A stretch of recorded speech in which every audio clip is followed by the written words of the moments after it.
Olá, tudo bom? Que alegria estarmos juntos outra vez com um assunto muito interessante que diz respeito ao autoconhecimento, à reforma íntima.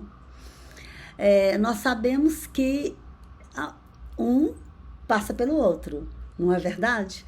Quando nós estamos preocupados em nos melhorarmos, em nos reformarmos, em nos aperfeiçoar, nós vamos precisar nos conhecer um pouco melhor para saber em que nós temos que melhorar, que mexer, que adaptar, não é?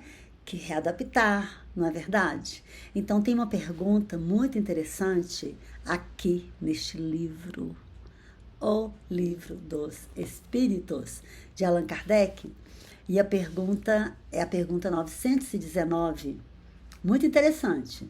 A pergunta é assim: qual é o meio prático e mais eficaz para se melhorar nesta vida? Nesta vida. E resistir aos arrastamentos do mal. Muito interessante. E esta pergunta, Allan Kardec dirige a quem? Quem é que vem responder? Santo Agostinho. Santo Agostinho. Muito bacana, muito legal. Santo Agostinho é aquele que, entre várias pérolas, né? Ele fala que a criatura humana, tanto encarnada quanto desencarnada, tem um buraco, um vazio no peito do tamanho de Deus. E o que nós precisamos fazer para preenchermos este vazio? De Deus. Precisamos de trazer Deus, de nos conscientizar que Deus está dentro, junto, perto, o tempo todo de nós. Na verdade, nós é que nos distanciamos de Deus, mas Ele jamais, Ele nos ama incondicionalmente.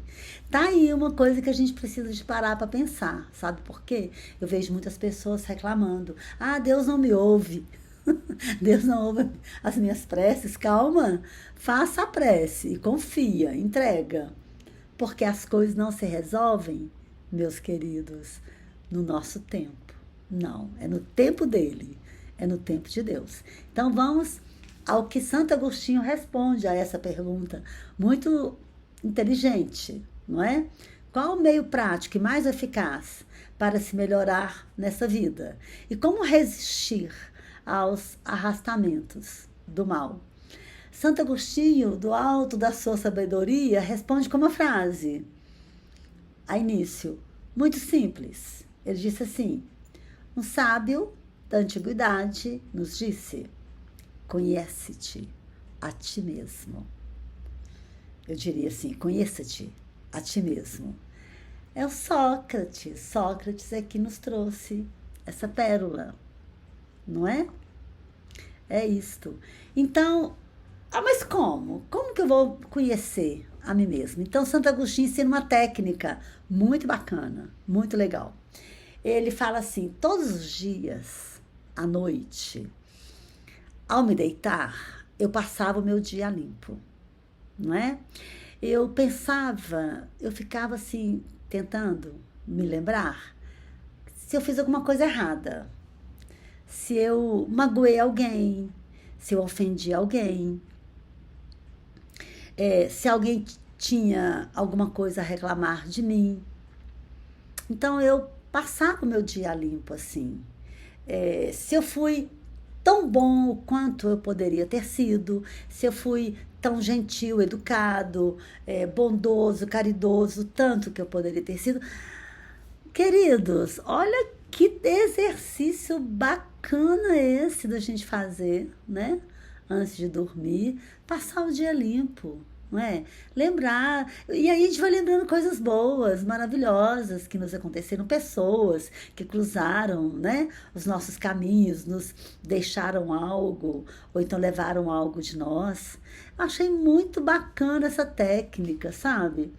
Aí ele fala assim: tá, tudo bem, então eu fazia isso. Agora, existe uma dificuldade, uma segunda dificuldade. como julgar, não é? Se eu fiz certo ou se eu fiz errado. Porque, veja bem, o avarento, ele se acha sempre certo, não é? Ele é prudente, ele é econômico. Você sabe, né, o que é uma pessoa avarenta? É uma pessoa que acumula, não é? É uma pessoa que sovina, que é muito apegado a dinheiro, sabe? Que não compartilha, que não é dada a fazer caridade, né?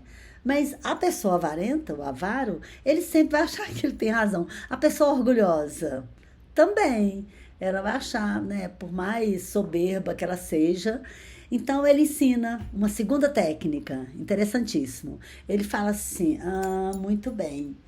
Começa a observar as pessoas, não é? Porque se você vê o que as pessoas estão fazendo e critica e acha defeito, né? Acha muitas vezes até mau caratismo, então você também não pode fazer. Olha que interessante, não é? Então ele ensina isso, a gente a observar o outro. Ou seja, aquilo que a gente censura na outra pessoa, nós não podemos fazer. Que moral! Que moral que nós vamos ter para criticar, julgar as pessoas se nós fazemos mais do mesmo? Se a gente continua fazendo a mesma coisa? Oi, Deus não tem dois pesos e duas medidas. E tem uma terceira técnica interessante que ele ensina. Ele fala assim: vamos pensar que a qualquer instante, a qualquer momento, Deus nos chame à presença dele, não é? E nós, de um instante para o outro, nos encontramos no mundo dos espíritos. E aí? Eu vou sentir vergonha diante de Deus? Eu vou ficar com vergonha, não é? Olha só. Na hora que eu tiver, né, tete a tete ali com o pai, ó, como é que vai ser? Ai, que vergonha daquilo que eu fiz, daquilo que eu deixei de fazer, do tempo que eu malbaratei, da minha saúde que eu negligenciei, entende? Então é só a gente pensar que quando Jesus passar, nós vamos querer estar no nosso lugar.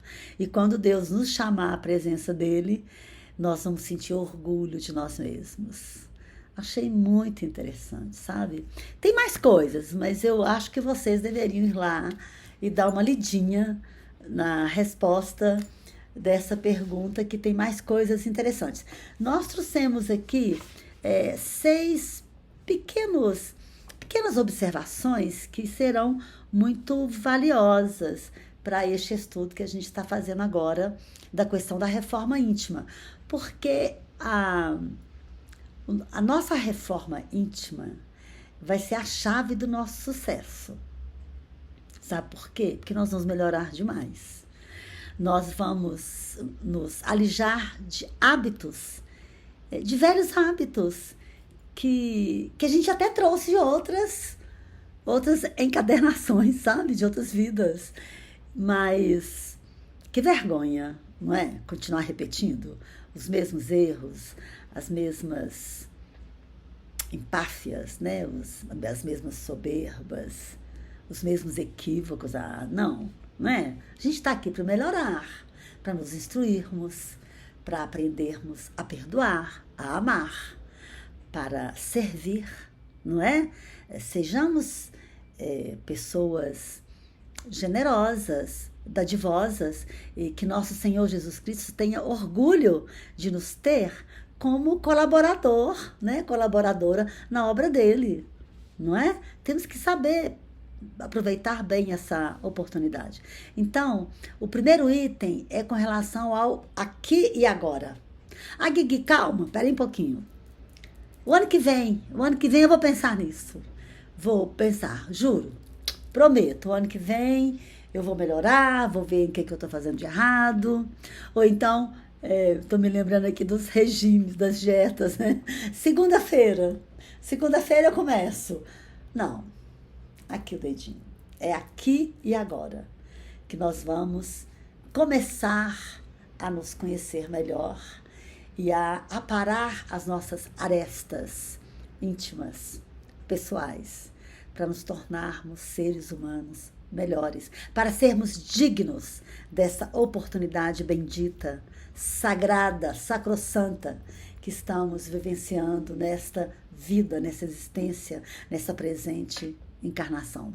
Então, o Haroldo Dutra, ele nos coloca assim: nós estamos fazendo uma viagem de avião, em pleno voo, o piloto fala: atenção, atenção, senhores passageiros, vamos ter que fazer um reparo neste aparelho, neste avião, durante o voo. E aí? E aí?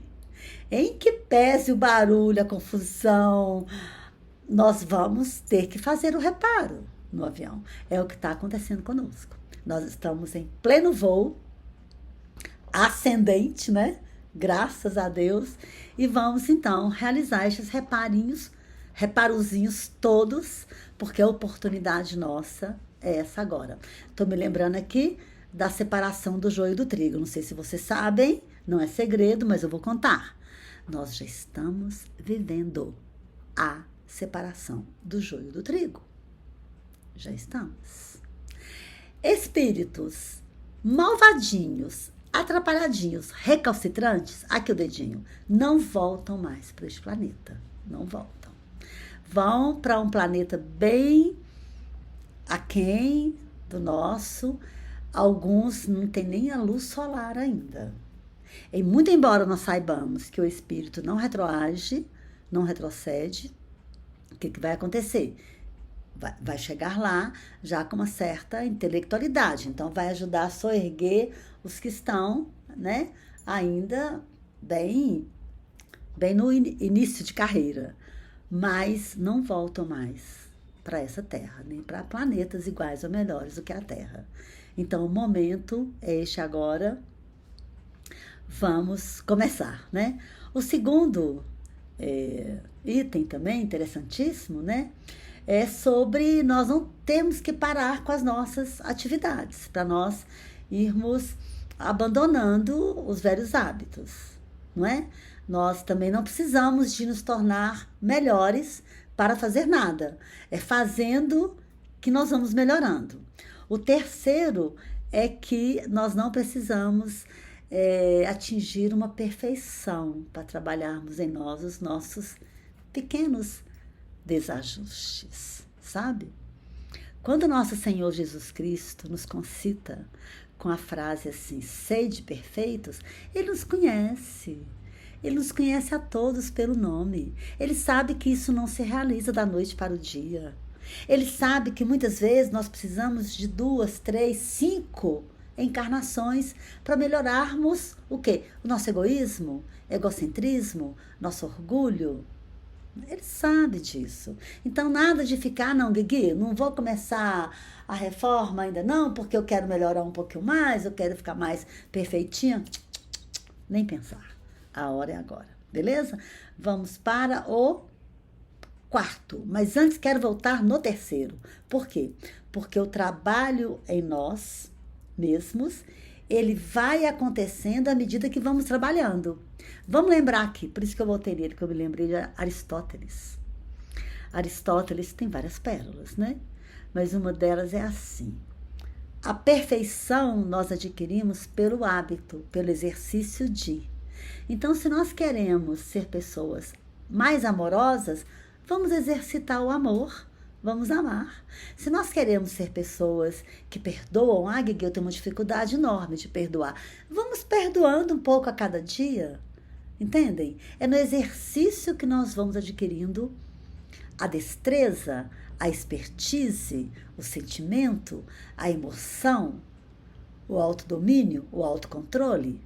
Não é esperando ficar bom para fazermos bondade. É fazendo bondades que vamos ficar bons, né? Muito bem. Vamos lá para o quarto. Não precisamos ficar preocupados de onde nós viemos, né? Para onde nós vamos. Isto não importa. O mais importante é que estamos indo, estamos no caminho, estamos indo, e não é a quantidade de perfeições ou de imperfeições que nós temos que vai atrapalhar este nosso trabalho, absolutamente. Vocês vão perceber que à medida que nós formos trabalhando em nós, a nossa reforma íntima, vamos também adquirindo um autoconhecimento palpável, concreto, substancial, nós vamos pasmando com as surpresas que vamos encontrando em nós mesmos. Nossa, eu não sabia que eu era capaz disso. Nossa, eu não me conhecia realmente. Olha, como eu consigo, não é? Como eu consigo fazer diferente? Olha como eu consigo fazer melhor. Não é lindo? É lindo. Vamos ao quinto passo. Floresça aonde Deus te plantou. Aonde quer que Deus nos tenha plantado, vamos dar flores perfumosas, se bem que tem as flores, né? Tem uns espinhos, mas os espinhos fazem parte da vida, né? Eu estava ouvindo um dia desse de um palestrante amigo muito querido, Nazareno Feitosa. Espíritas não têm problemas. Nós espíritas temos desafios evolutivos. É isso que nós temos, né? Então, aonde Deus nos tenha colocado, vamos dar flores. Pode ser os ambientes mais frios, mais secos, rudes, não é?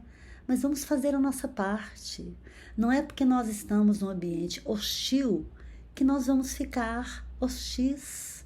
Não é porque nós estamos em um ambiente que todo mundo grita, não é? Grita, fala palavrão, que nós também vamos gritar e pronunciar palavras de baixo calão, absolutamente. Nós não somos Maria, vai com as outras.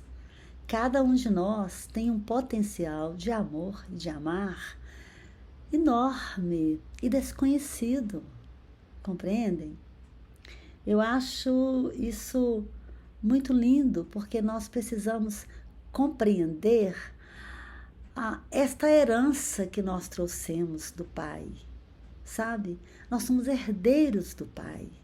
E como herdeiros dele, nós temos também as nossas funções, temos a nossa missão aqui na Terra. Não é verdade? Vamos dar frutos, bons frutos, sombra, não é? Abrigo. Vamos pensar, olha como é que a natureza nos dá exemplos, não é? De grandeza, de humildade, muitas vezes de simplicidade. É muito lindo tudo isso, não é? E vamos ao sexto, que é muito interessante, que vocês vão observar nessa jornada nossa da reforma íntima, do autoconhecimento. Muito interessante. Vocês vão observar que evoluir é apurar o gosto. É verdade, é apurar o gosto.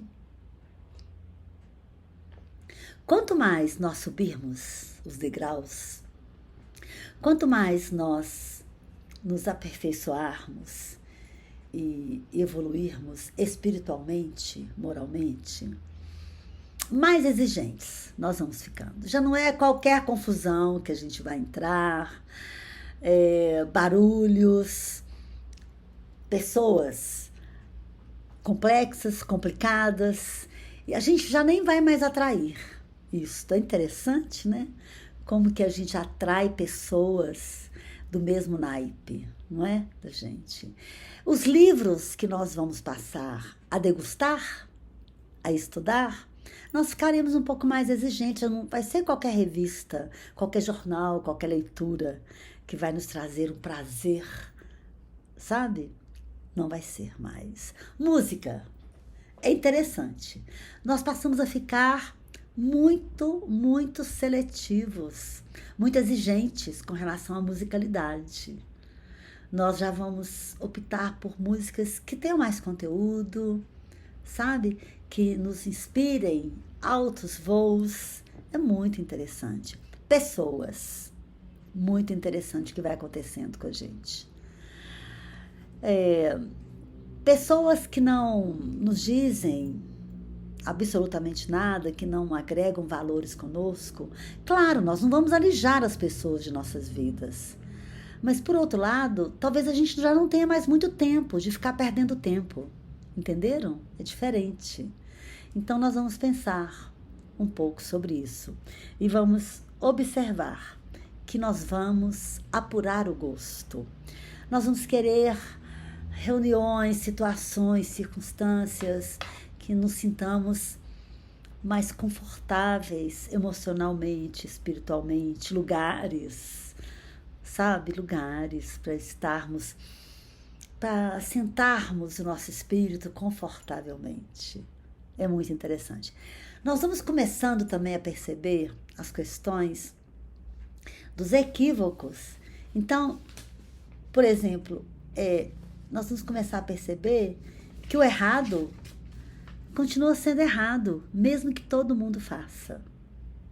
E o certo continua sendo certo, mesmo que ninguém faça. Nós vamos passar a ser ecologicamente corretos, moralmente corretos, politicamente corretos, sentimentalmente corretos. É muito interessante o que vai acontecendo com a gente. A gente vai agregando outros valores, outros acessórios mais dignos, mais nobres em nossas vidas. Nós fizemos aqui uma analogia das mudanças que vão ocorrendo em nossas vidas. É muito interessante dessa transformação moral que nós vamos fazendo em nós com a nossa reforma íntima. Mas aqui, não vamos esquecer não, tudo isso está intimamente interligado com a questão do autoconhecimento. É o que Santo Agostinho repete aqui pra gente relacionadamente a Sócrates: conheça-te a ti mesmo. Porque só conhecendo a gente mesma, conhecendo-se a si mesmo, é que nós vamos saber o que precisamos de melhorar, não é? Essa tal da transformação moral, não é? Do crescimento espiritual. Então vamos lá, vamos fazer aqui um ping-pong. Se somos assim impacientes, intolerantes, nós vamos procurar ficar mais pacientes. O que é a paciência, meus amigos? A paciência é a ciência da paz. Vamos fazer paz, não é? O que adianta nós querermos paz fazendo guerra? Então, estou me lembrando aqui de Madre Teresa de Calcutá. Ela fala assim: você quer fazer a paz mundial? Está aí nas manifestações, nas passeatas, querendo, né, a paz mundial? Muito bem. Vai para sua casa e ame a sua família. Puxãozinho de orelha, com amor, não é? Então, se nós somos irritadiços, pessoas irritadiças, mal-humoradas, não é? Então, vamos fazer o exercício da gratidão. Sabe por quê, meus queridos? Porque as pessoas gratas, elas são bem-humoradas. Elas não são irritadiças. Elas agradecem tudo e a todos, a todo momento. Elas não têm tempo para ficar de mau humor, baixo astral, irritadiças, não. Entenderam? Entendeu o recadinho? Se nós somos reféns de culpas,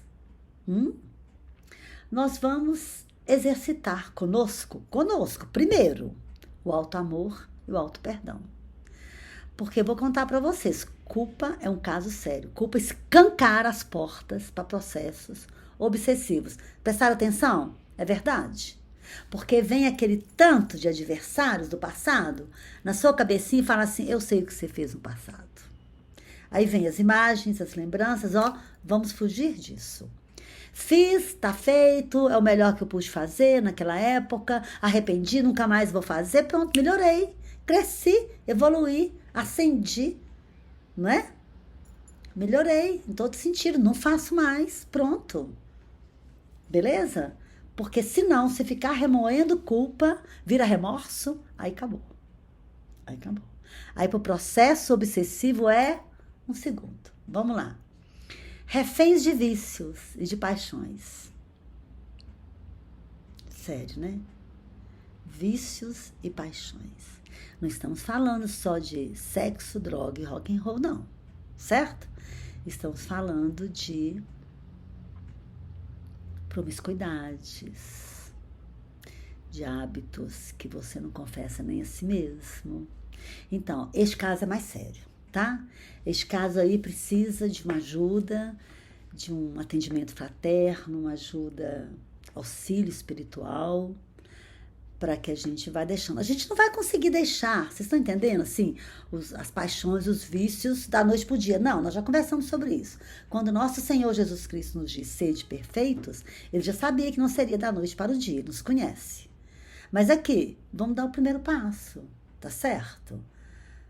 Vários passos, vamos começar, não vamos esperar segunda-feira, e nem ano que vem não. Porque vícios e paixões nos aniquilam a saúde mental, a saúde espiritual, a saúde emocional. Aniquilam, vampirizam, dia a dia, hora a hora. Que bobagem é essa? Ficar alimentando vícios, ficar alimentando paixões, entende? Isso já é um processo obsessivo. Saia dessa. Procure uma ajuda espiritual, tá certo? Por quê? Porque o caminho aí é o abismo. É o abismo. Se você não der um jeito, não procurar ajuda... E não tem também beleza, encantamento nisso, não. Absolutamente. Tá certo? Então, vamos lá. Se você é uma pessoa maledicente, caluniadora, pelo amor de Deus, que vergonha. Que coisa horrível, né? A calúnia, a maledicência destrói vida, saúde, casamento, relacionamentos, não é? E não é só fazer, não. Aqui, ó, emprestar nada. Doar os ouvidos para que as pessoas façam o seu ouvido de pinico. Tem que ter cuidado com isso. Né? A pessoa vem te contar uma fofoca, uma calúnia, você pergunta aqui. Hã? Não é? Qual o fundamento disso, né? Entende? Com jeitinho, com bastante educação, não é? Julgamento. Outra coisa também que nós precisamos melhorar muito. Nós julgamos muito as pessoas. Vou lembrar outra vez Madre Teresa, que fala assim: as pessoas que julgam muito as outras não têm tempo para amá-las. É verdade, é verdade. Quem critica, quem julga, quem aponta o dedo, não é? Não tem tempo, só vê defeito, não vai gostar, não vai amar ninguém, não vai ter tempo para ver o lado bom, ter um novo olhar para aquelas pessoas, não é? E, por último, que nosso horário, né? A questão das tentações. Se eu estou caindo muito em tentações, porque a vida nos testa, não é? Nós somos muito testados e muito tentados. Estou me lembrando aqui agora, Paulo aos Hebreus, que diz: nós somos rodeados por uma nuvem de testemunhas. Não é verdade? Somos. Nós sabemos disso. Meus queridos, sou solidária com quem passa isso, porque eu sei bem o que é isso. Nós somos muito tentados e muito testados. Então, quando a gente começa aqui, ó, um degrauzinho, aí vem. É impressionante, sabe? Igual a pessoa que quer parar de fumar, não é? Ou então de se drogar. Aí vem um, passa o cheirinho no nariz, o outro oferece. Tem que ter uma força de vontade muito grande. Mas aqui, vamos rogar a Deus, não é? Que Ele nos ajuda. Nossos amigos espirituais, aqueles que afiançaram essa nossa vinda, que continuam prontos para nos ajudar. Vamos rogar a Deus. Senhor, me ajude, me fortaleça meu anjo de guarda, me dê sabedoria, lucidez, discernimento, sabe? Para que eu seja forte bastante para me alijar dessas tentações, não é, que eu tenho. E aí aquela pergunta que eles fazem a Santo Agostinho, e como resistir aos arrastamentos do mal, é assim, nós vamos rogando a Deus, vamos nos fortalecendo, que aí o mal não vai encontrar guarida, porque quando nós somos invadidos, que são bem invasivos, né? A questão das trevas, das energias deletérias, dos miasmas, é porque nós estamos abrindo as nossas comportas. Vocês concordam? Porque é tudo a lei da atração, entende? Só caminha conosco quem nós atraímos. As nossas companhias espirituais, meus queridos, nós as elegemos. Entenderam? Então, vamos mudando. À medida que nós fomos mudando nossos velhos hábitos, eles também, aqueles que nos vampirizavam nisso aí, que comungavam conosco, vão cantar noutra freguesia, ou então vão evoluir conosco. Entenderam? Sejamos inteligentes e tenhamos muita fé e façamos o melhor que for para cada um de nós, aqui e agora. Deus nos abençoe. Muito obrigada a todos vocês. E compartilhem, né? E peço às pessoas para se inscreverem neste meu canal. Tem um tanto de temas muito interessantes para nós aprendermos, estudarmos. Fiquem com Deus.